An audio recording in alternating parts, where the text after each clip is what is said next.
200 మంది రైతాంగం చనిపోయినా కూడా ఇప్పటివరకు ప్రభుత్వం దృష్టికి పోయినా కూడా ఏం చేయలేని పరిస్థితులు ఉన్నది.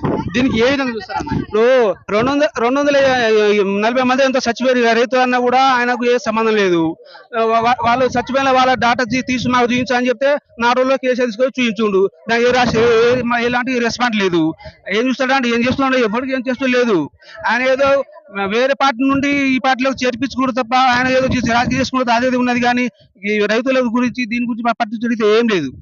అంత దండిగా ఇలాంటి పొజిషన్ లో ఉన్నా కూడా రైతులు చాలా అప్రమత్తంగా పరిస్థితుల్లో ఉన్నా కూడా అతను ఐపీఎల్ ఉప్పల్ స్టేడియం లో ఐపీఎల్ చూస్తాను కారణం దీనికి ఎట్లా చూస్తారు? ఇప్పుడు రైతుల గురించి పట్టించుకోలేడు. ఇప్పుడు కేసీఆర్ ఇప్పుడు రైతుల గురించి ఇప్పుడు కరీంనగర్ కానీ అటు అని ఇప్పుడు పొలం పాట పట్టి ఊరు ఆయన తిరుగుతా అంటే ఈయన మంత్రి ఇద్దరు పోయి ఉప్పల్ స్టేడియంలో పోయి క్రికెట్ చూసుకుంటూ ఉన్నారు. జనాలు ఓటు వేయించుకున్నారు. జనాలు వాళ్ళకు క్రికెట్ చూడడానికి ఓటేసినట్టు ఉన్నది.